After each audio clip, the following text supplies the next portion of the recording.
तो एक बार जोरदार तालियां दुर्लभ सिंह जी के लिए।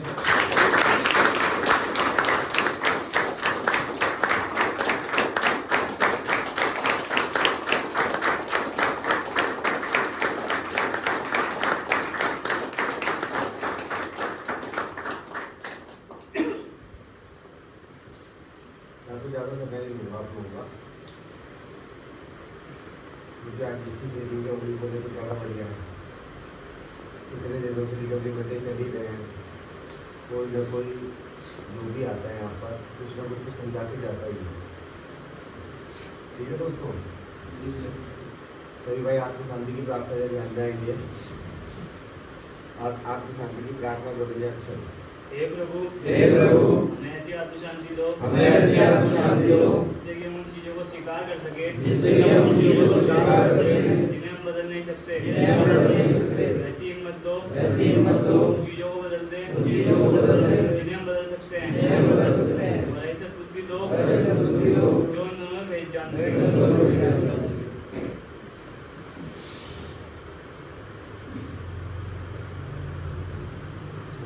हाय दोस्तों, मैं सुधरता हुआ नशेबाज दुर्लभ सिंह। दोस्तों, मैं 9th क्लास से था तो मेरी शुरुआत नशे की जो थी और स्कूल लाइफ में बीड़ी से शुरू हुई तो धीरे धीरे सिगरेट पर आया, उसके बाद चरस पर आ गया मैं, और हल्का हल्का मैं 1 सिगरेट पर आया, 2 सिगरेट पर आया, 3 सिगरेट पर आया, फिर धीरे धीरे लत पड़ गई मुझे चरस की। तो मैं तो समझता था मेरे से बड़ा चतुर कोई नहीं है, घर में पता नहीं लगेगा।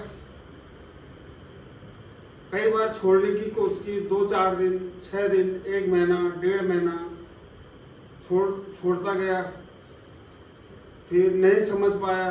घर वाले डांटते थे, फटकारते थे, मत पियो इस चीजों को, पर मैं सुनता नहीं था। इसलिए तो सुनता था कि क्योंकि मैं जिद्दी और गुस्सापन मेरे अंदर था कि नहीं छोड़ूंगा मैं इसको। मन ही था कि मुझे नशा ही करना, अगर मेरे दोस्त तो पी रहे तो मुझे भी कुछ नहीं होगा। एक गुरूर था, एक घमंड था मेरे अंदर।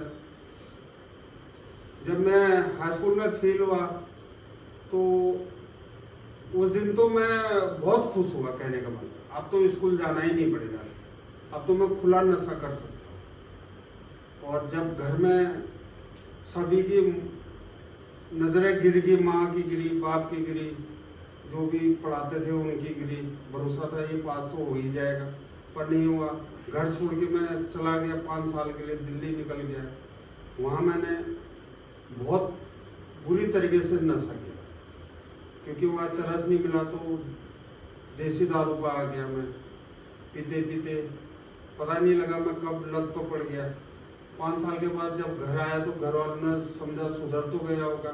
मेरी हालत बहुत बुरी दशा थी उसकी। उसी स्थिति में घर आया, जब मैं किसी लायक नहीं रहा तो घर की याद आती है। घर तो आ गया, फिर घर वालों ने कहा ये जिम्मेदारी लायक उठा लेगा। उसके बाद पापा रिटायर आए तो उन्होंने बोला क्या करना है। मैंने कहा पछतावा था, जब तुझे समझाया बुझाया 10 पास कर ले, आर्मी में हो जाता भर्ती, ये चीज़ें कहा, फिर भी मैंने उनकी नहीं सुनी। उनकी बातें मैं सुनता ही नहीं था किसी का।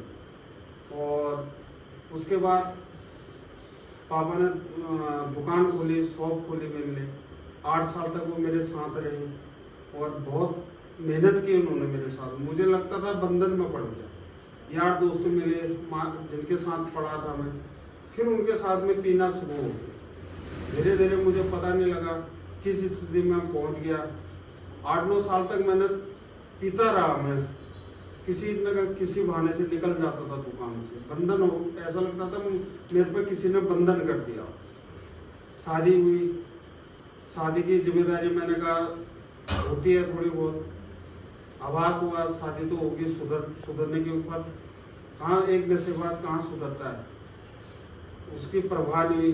जब पापा परेशान हो गए तो उन्होंने कहा अब मेरी जिम्मेदारी खत्म, अब तुम संभालो, अब जैसे भी करना तुमने देखी। मेहनत तो बहुत की थी मैंने, पर नशेबाज कहाँ होता है। एक स्थिति ऐसी आ गई कि मैं भिखारी के जैसी स्थिति होगी, दुकान बंद होगी, अब कहाँ जाऊँ क्या हूँ, चारों तरफ से घिर गया घर में आके, दिमाग ने काम करना बंद हो गया, बस कमरा बंद होता था और उसी नशे की लत में पड़ा हुआ रहता था। बुरी तरीके से जब नशे के लत में पड़ गया, एक मेंटली डिस्टर्ब जो होता है उस तरीके से हो गया और कुछ समझ में नहीं आया क्या करूँ मैं आगे, जिंदगी कैसी कटेगी मेरी, क्योंकि बीवी का गर्दन हमेशा झुकती है। जब शादी हो जाता तो माँ बाप बोलते तूने नहीं संभाल पाया उसको, तो उसके आंसू तो मुझे दिखते थे पर पश्चाताप तो होता था, पर समझ में नहीं आता था क्या करूं। जब मैं हार गया जिंदगी से तो मैंने कुछ ऐसे हरकत कर दी, पॉइजन पीने की कोशिश की, नहीं मिला तो फिनाइल पीना शुरू कर दिया मैंने। जब उल्टियाँ हुई तो सबसे पहले हुआ ये छोटी बच्ची मेरी 3 साल की थी, पहली लड़की तो घर में नहीं थी, स्कूल पढ़ती थी, दूसरी बच्ची तो उसको देख के आंसू आए। तो मैंने खाली उस समय मैं केवल उसको देख के पापा बोला, उस समय मेरे के आज तक सुनाती हो मुझे, पापा उस दिन क्यों किया था जब मैं पैदा 3 साल की थी, पता नहीं किसने बताया उसको, भूल तो गई, क्यों किया आपने मेरे पैदा होने के कारण। मैं आज तक उसका जवाब नहीं दे पाया। उतने बार दिमाग काम करना बंद हो जाता है। फिर उसकी मम्मी डांटती है, ऐसा नहीं बोलते, उस बातों को पता नहीं क्या समझाते हो, तो भगवान जाने, पूछता तो मैं भी नहीं। तो उसके बाद जब मेरा बिल्कुल बुरे हालात हो गए, किसी स्थिति के लायक नहीं हुए, तो मुझे मेंटली डिस्टर्ब हो गया, तो मुझे सिला कोई मेंटल हॉस्पिटल डाल लेते। उसमें भगवान की दुआ से कहाँ से हुआ, कोई भाई था मेरा सिला, कोई मैं चाचा का लड़का, उसने सर्चिंग की यहाँ की जीवन संकल्प स्वच्छता बिहार का जो सर्चिंग किया, और उन लोगों ने आए और यहाँ पर लाया। तो फिर भी मेरी स्थिति, मैंने सोचा कि 1-2 महीने तक मैं ठीक नहीं हूँ।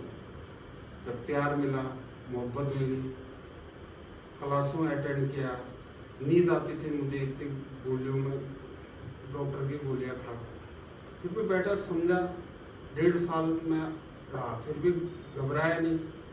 फिर सोचा कि सुधर गया मैं अब तो क्योंकि एक खुशी नहीं पचा पाया। फिर उसके बाद मैं घर गया, 5-6 साल तक बहुत अच्छा चला मेरा जिंदगी, घर में खुश, सभी खुश थे। फिर बाहर जॉब पे गया मैं, फिर वही स्थिति होती है, क्योंकि लालच पर ना जाता है। उस माहौल में गया जहाँ मुझे नहीं जाना था, उन माहौलों को अटेंड किया मैंने, और ऐसे लगा कि आप क्या करूं, कुछ समझ में नहीं आ रहा था। घर की जिम्मेदारी है, माँ बाप है, भाई बंधु है, रिश्तेदार है, सब लोग मुझे पसंद नहीं करते थे देखना था। अगर मोह किसी ने देख लिया तो छूट जाते थे, अगर मार्केट में मिल गया छूट जाते थे, गांव में गया छूट जाते थे मुझे देख के। तो उसके बाद फिर मैं हार गया, बिल्कुल बुरी तरीके से हार गया। फिर मैंने जब यहाँ से 1 महीने के लिए मैं पैक हुआ, फिर दवाइयाँ चली, फिर घर गया। घर के बाद फिर बोला आगे की जिंदगी कैसे कटेगी भाई, पापा ने बोला। मैंने कहा थोड़ा समय दो मुझे, 2-2.5 महीने। अपने को बड़ी मुश्किल से ढहा, अपने काम पे लगा, अपने इधर उधर खेती खलिहानों में रहा। ऐसा नहीं है कि मैं मार्केट नहीं जाता था, इधर उधर सब जगह जाता था, पर आभास होता था कि जो मेरे साथ के उनको ढूंढा मैंने, वो तो जिंदे ही नहीं है। मेरे साथ के 4-5 लड़के तो वो आज ऊपर वाले की दुआ से मुझे अपना शांति से बुरा नहीं कहना चाहता हूँ, वो लोग ऊपर पहुँच चुके। तो मुझे लगा मेरी भी स्थिति ऐसी हो जाती, मैं तो बच गया भाई। तो शिवांग सर को मैंने फ़ोन किया, सर मैं क्या करूँ। उन्होंने जवाब तो नहीं दिया। सीधा मैंने पापा को इतना कहा, पापा मैं वहीं जाऊँगा। पापा ने कहा बेटा देख लो, जो कदम उठा रहा है मैं नहीं कहूँगा। मैंने कहा पापा मुझे जाने दो। मिसेज को पूछा कि क्या करूँ मैं, बोल। माँ को पूछा, चाचा लोगों को पूछा, सब परिवार को पूछा। उन्होंने कहा जो मर्जी कर भाई, जो जिम्मेदारी है वो अब हमारी नहीं है, तेरी जिम्मेदारी है। तो खुश रहना, तो तेरा पैसा चाहिए हमें, ना खुद चाहे तो बच्चों की चिंता मत कर, तो अपनी चिंता कर, तो सही तो तेरे बच्चे से। बस मुझे इतनी खुशी है कि जब घर गया मैं अभी अपने भाई के शादी में, कोई चाचा का लड़का था, तो वहाँ पर कई लोगों की नजरें थी मेरी कि क्या हरकत करता है, पीता है या खाता है। गया मैं उस माहौल में तो मुझे कोई मतलब नहीं रहा, पत्थर बन गया सबने। ऐसा नहीं है कब तक चौकीदारी करेंगे घर वाले। और अपना खाना पीना खाया, अपने रूम में आया, अपने बच्चों के साथ टाइम पास की, किसी के साथ गेम खेला, किसी के साथ कुछ किया। अगर कहीं ढूंढने भी आए तो दरवाजे के में किसी की हिम्मत नहीं थी कि आ सके। उनको पता था, उनको खुशी थी कि सुधर गया है, तो मैं भी सुधरा नहीं, अपने पे काम कर रहा हूँ। आदमी के अंदर कभी घमंड नहीं होना चाहिए कि मैं सुधर गया। कमियाँ होती हैं, हर आदमी के अंदर एक कमियाँ होती हैं, समझना चाहिए, सोच समझ के कदम उठाने चाहिए। रास्ते बड़े, जिंदगी में रास्ते अगर चलो तो आज मैं 44 साल में बहुत रास्ते आए जिंदगी में। मैं भी घबराए, मैंने भी 2 कदम पीछे किए, चाहे पढ़ाई से हो, चाहे मेहनत से हो, जॉब से हो, हर जगह डगमाते हैं पैर। हिम्मत करनी जरूरी होती है, ईमानदारी बहुत जरूरी होती है। ऐसा नहीं है कि कहीं गलतियां हो जाती है, अगर तुम्हें डांट रहा है तो गलतियों को उसको एक्सेप्ट करो, तुम गलती को समझा, हाँ मेरे से गलती है। अगर तुम ईमानदार हो, कोई फिर भी डांट रहा है फिर भी चुप हो, उसी में हम लोगों की भलाई है। अगर हम सोचते कि हमें डांट दिया, फटकार दिया, ये कर दिया, सो कर दिया, तो आप उलझे रहोगे जिंदगी। हम बोलते हैं कि वो बड़ा आदमी है, वो बड़ा बन गया। सब लोग बड़े आदमी ऐसे नहीं बनते, अपने मेहनत से जमीनी स्तर से उठे हुए हैं। जो प्यार मुझे मिला यहाँ, वो प्यार शायद मैं बयां भी नहीं कर सकता, और जिंदगी भर आभार रहूंगा। और कोशिश ये रहेगी कि जिंदगी भर साथ निभाऊंगा। जब भी मेरे से गलतियां होती है, तेजी सर है, हिमांशु सर है, हिमांशु चाचा जी है, हिमांशु सर जी है, तो उनके बीच में जाता रहता हूँ, कुछ ना कुछ मजाक करता रहता हूँ, कुछ क्वेश्चन करता रहता हूँ, पूछता रहता हूँ, मुझे भी पड़ती है ना, सीखने की कोशिश करता हूँ। आप लोगों के बीच में भी आता हूँ, आने की कोशिश मैंने खुद काम में जाना चाहता हूँ। सीख के ही होता है ना जिंदगी में काम।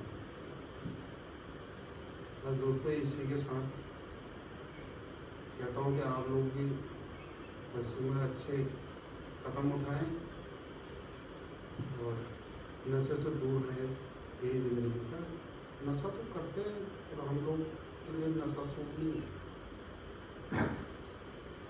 एक कदम उठाओ, अपने माँ बाप को शांत करो, तो शादीशुदा बीवी बच्चों का सही। हर छोटा बच्चा भी कभी कभी ज्ञान देते, 5 साल का बच्चा भी कभी ना कभी कोई ना कोई ऐसे शब्द बोल देता है, वो भी ज्ञान देते। हाय दोस्तों, मैं सुधरता हुआ नशेबाज बुल्लट सिंह।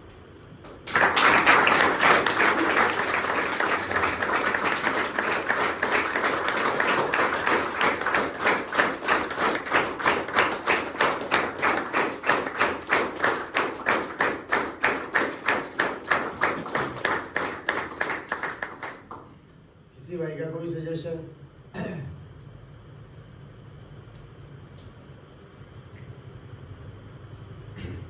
हाय दोस्तों, देवेंद्र नशेबाज। दुल्लू जी, बहुत बहुत शुभकामनाएं आपको। आपने 1 साल रिकवरी का कंप्लीट किया। मेरी यही विश है कि आप ऐसी रिकवरी में चलें, अपने परिवार के साथ, अपने परिवार वालों को देखें, खुशी दें, आप खुश रहें, है ना।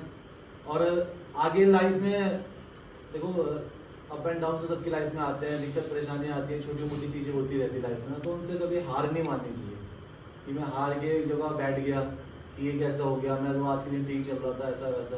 तो ऐसा कुछ भी नहीं है लाइफ में ना, कुछ भी नामुमकिन नहीं है, सब कुछ कर सकते हैं अगर हिम्मत है, हमारे साथ ईमानदार है, अगर हम इस प्रोग्राम को विश्वास करते हैं तो सब कुछ कर सकते हैं लाइफ में, सब कुछ पॉसिबल है ना।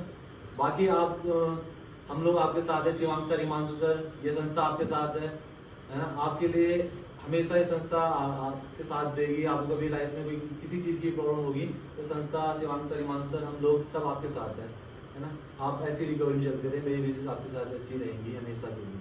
मैंने कहा आपने सुना।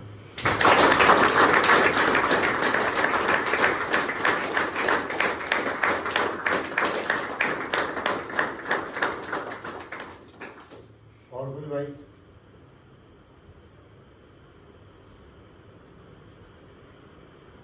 हाय दोस्तों, हिमांशु नशेबाज। दोस्तों, दुर्लभ सिंह ने एक बहुत अच्छी बात बोली, कमी हर किसी में होती है। हर इंसान में कुछ ना कुछ कमी तो होती है, परफेक्ट कोई नहीं है दुनिया में। आप लोग यहाँ आए, ट्रेनिंग रूम में रहे, आगे बढ़े, सेशन अटेंड किया, नशा छूट चुका है आप लोगों का? नशा छूट गया कि नहीं छूटा? छूट गया ना, नशा तो छूट चुका है। तो अपनी जिंदगी की चीजें भी तो ठीक करनी है।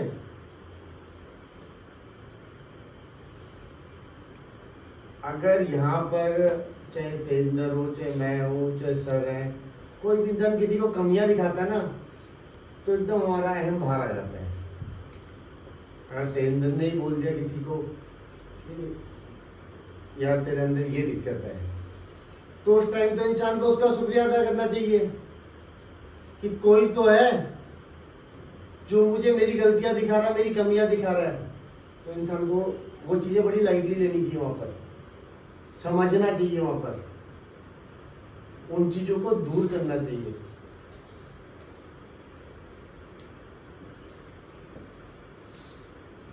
अब दुर्लभ सिंह जब आए थे तो मैं जानता हूं उनकी स्थिति कैसी थी। मैंने उनका हर फेज देखा है यहाँ पर, चाहे केयरिंग रूम से लेके चाहे क्लासेस तक का, हर चीज देखी है। अभी बीच में घर गए, उनके घर में शादी वगैरह थी, तो उस टाइम पे ऐसा था कि वो डेली मुझे फोन करते थे। बात करने के लिए ज्यादा कुछ नहीं होता आपस में, पर नॉर्मली कि कैसे हो, कि हाँ मैं पहुंच गया, ये हो गया, वो हो गया, जो भी चीजें हैं, बस इतनी चीजें चलती है। तो वो हमेशा टच में रहे। देखो जिंदगी में ना, जिंदगी की शर्तों पे जीना पड़ता है, तभी रिकवरी मिलती है। उन्होंने भी अपनी इच्छाएं त्यागी होंगी। कौन इंसान अपने घर परिवार से दूर रहना चाहता है? कोई रहना चाहता है घर परिवार से दूर? एक इंसान रहना चाहता है, वो है नशेबाज, जो अपने नशेपन के लिए अपने घर परिवार को छोड़ने के तैयार रहता है।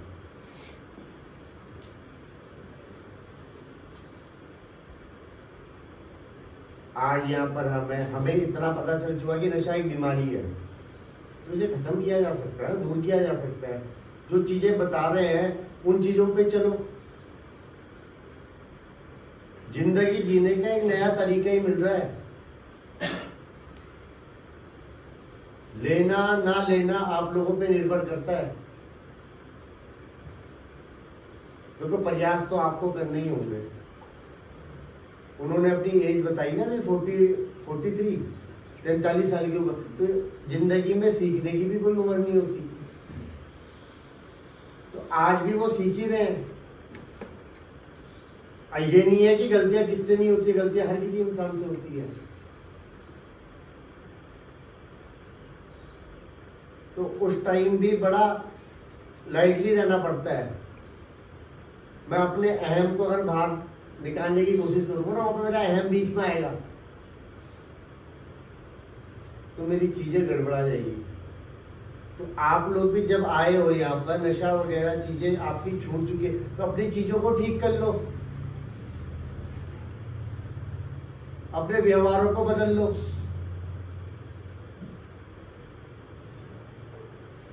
वरना देख लो दोस्तों, ऐसा होता है ना जिंदगी में, ठीक तो होना ही है, ये भी हकीकत है।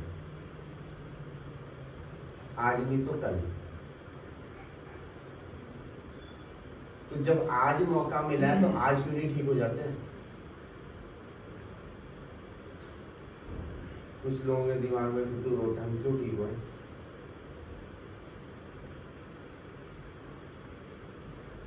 अगर जो भी इंसान ठीक हो रहा है अपने लिए तो ठीक होगा, या कोई मुझे कुछ देगा या तेंद्र को कुछ देगा? कोई किसी को कुछ नहीं देने वाला। तो मैं ईश्वर से यही प्रार्थना करता हूं कि दुर्लभ सिंह तुम इसी प्रकार रिकवरी में बने रहो, और संस्था के दरवाजे हमेशा खुले हैं मदद के लिए। वो कभी किसी को मना नहीं करती है।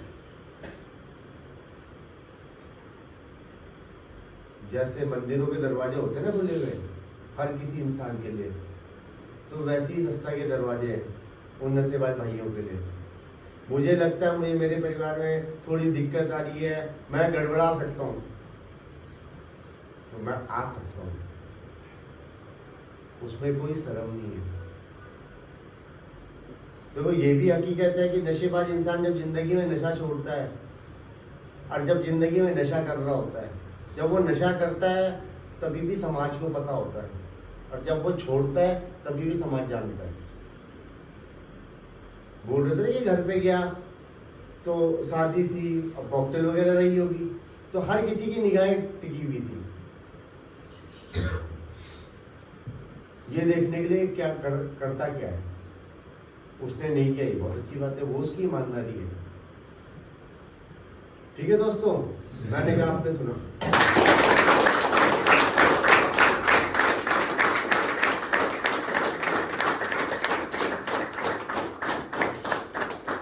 और कोई भाई? दुर्लभ जी, आपका जो आज का रिकवरी बर्थडे, आज आपका पुनर्वास हुआ।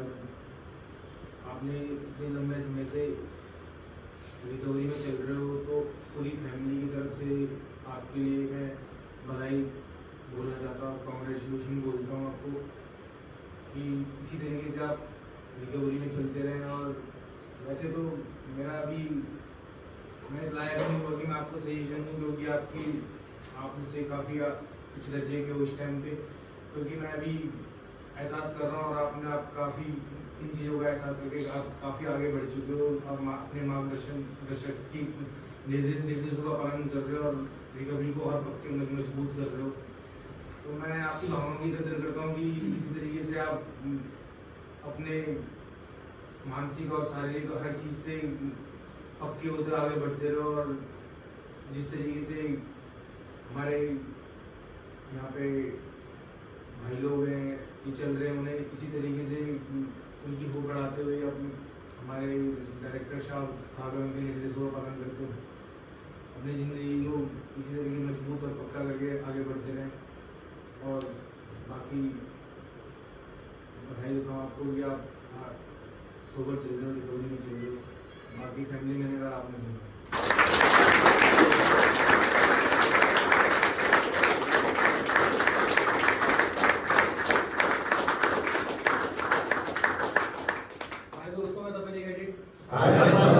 दुर्लभ जी को बधाई देता हूँ तो 1 साल कंप्लीट करने के लिए उनकी रिकवरी के लिए। मैं लास्ट टाइम भी था उनके साथ ट्रीटमेंट में, मेरे को उनसे बात करके काफ़ी अच्छा लगता है, मैं इंस्पायर होता हूँ उनसे काफ़ी ज़्यादा जब भी उनसे कोई बात करता हूँ। और उनका नेचर वगैरह भी मुझे काफ़ी पसंद है। मैं भी यही विश करता हूँ कि आप इस तरह रिकवरी में चलते रहो और आपको ज़िंदगी में भगवान सारी खुशियाँ देता है।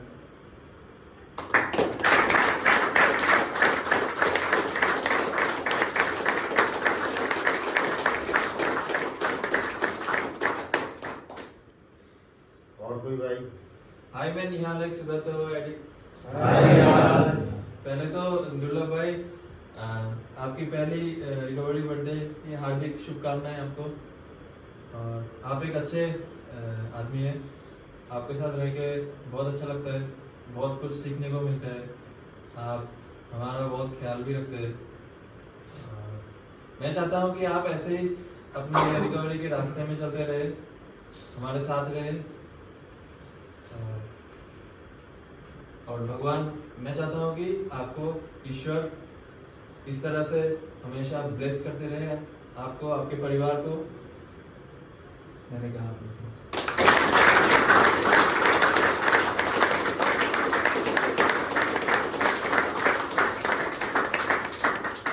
और कोई भाई?